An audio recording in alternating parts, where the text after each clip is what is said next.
ვინც ხარჯი კი ითხოვა. ესენი არ არიან ექსპერტები, ესენი არიან ხელისუფლების ქვედანაყოფები, რომლებიც ასრულებენ მის დავალებას და არიან რაღაც ეგრეთ წოდებული ექსპერტები. მაგრამ ლაშა თუ სიტყვაზე თქვა, პირადად ამ ადამიანთან არანაირი პრეტენზია არ აქვს, მაგრამ ვინ მისცა ლაშა ტუღუს იმისი უფლება, რომ ანადგურებს ისეთ კადრებს, სადაც არის ასახული ფაქტიურად დანაშაულებრივი ქმედები. რაც შეეხება ახალ ხელისუფლებას, ჩვენ ახალი ხელისუფლება მივიღეთ ჯალათების და კრიმინალების ფარველ ხელისუფლებას. აი ესეთი ხელისუფლება გვაქვს დღეს.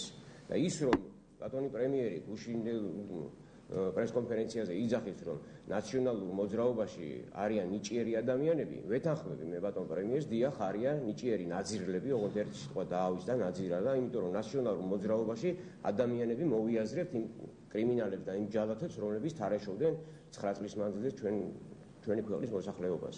შესაბამისად, ეს არის დანაშაულის დაფარვა. და დანაშაულის დაფარვისთვის უამრავი ადამიანი იხდიდა საშილს სააკაშვილის რეჟიმის დროს სხვათა შორის.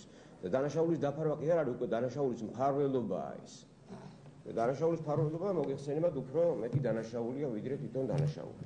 მე მინდა თქვა, ეხა ექსპერტებზე რო ლაპარაკობთ. ეხა ესევე ექსპერტები არის, ყველა ფინანსირდება მათი ორგანიზაციები დასავლეთიდან. დღეს ჰამერბერგი, გინა რასმუსენი, როდესაც ჩამოვიდა დღეს ნატოს გენერალური მდივანი, ერთი სიტყვა არ უთქია ამ კადრებთან დაკავშირებით და იმ 17 მაისის ყმადაღებულ აქციას ერთი ტაბურეტკა დაუნახეს სასულიერო პირს და აიღეს ყველაფერი. ეს არის შეურაცხყოფა ქართველი საზოგადოების. 28,000 ფაილია გადაღებული. ათასობით ადამიანი გააუპატიურეს.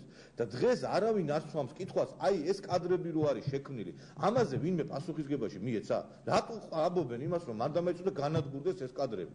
და ჯერ ერთი ეხა პირადი ცხოვრების ამსახველიო რო იძახი. ზუსტადაც რომ პირადი ცხოვრების ესეთი ხელყოფა რო ხდებოდა, ამაზე პასუხი უნდა აგონდა, რომ ხვალ ვიღაცას პასუხისგებაში მივცემ ჩვენ და ვეთქვით, რომ იცი რა, შენ ბრალი გედება რაღაცაში, აი ამ კონკრეტულ დანაშაულს და მტკიცებულება არ აქვს. აი როგორ უნდა მივცეთ პასუხისგებაში? და თქვენ ერთი რამე უნდა იცოდეთ, რომ იმ პირადი ცხოვრების ამსახველი კადრების, როდესაც ხდებოდა გადაღება, იმ ადამიანს, ვისაც უღებდნენ, კიდე სხვა დანაშაულს აკეთებინებდნენ. აი მიიყვანენ უშიშროებაში და ეტყოდნენ, აი შენზე არის ეს კადრები. ეხლა უნდა შენ ადგე ვიღაცას უნდა ჩაუდო ნარკოტიკი, ვიღაცა უნდა გააფუჭო და ცალკე დანაშაულის პროვოცირება ხდებოდა ამით. და დღეს არის სირცხვილი და თქვენ წარმოაჩენთ ისე სურათს, რომ X6 ექსპერტი იქიდან ახლა სხვათა შორის ერთი კახიშვილია, რომელიც ჯანსაღი პოლიცია უკავია, ის არის ქართველი საზოგადოების და ქართული სამოქალაქო სექტორის გარკვეული პოზიცია. სხვათა შორის ჩვენ გქონდა ამ რამდენიმე დღის პრესკონფერენცია ბატონი ბიძინა რომ გამოდის და იძახის სამოქალაქო სექტორს უნდა დავეხმაროთო. თქვენ ხო კარგად იცით, რომ ყველა ფონდების მიერ შეზღუდულია დაფინანსება და ყველა იმ ჯანსაღი ორგანიზაციისა, ვინც ბოდიში და ეკლესიას არ დაარტყამს, LBGT საზოგადოებას აქტიურად არ დაუჭერს ხას, იმათ დაფინანსება არ უნდა მიიღოთ. ამიტომ წარმოჩინებულია ეს ორგანიზაციები მედიის მხრიდან, იგივე ამ საერთაშორისო სტრუქტურების მხრიდან და ისე ჩანს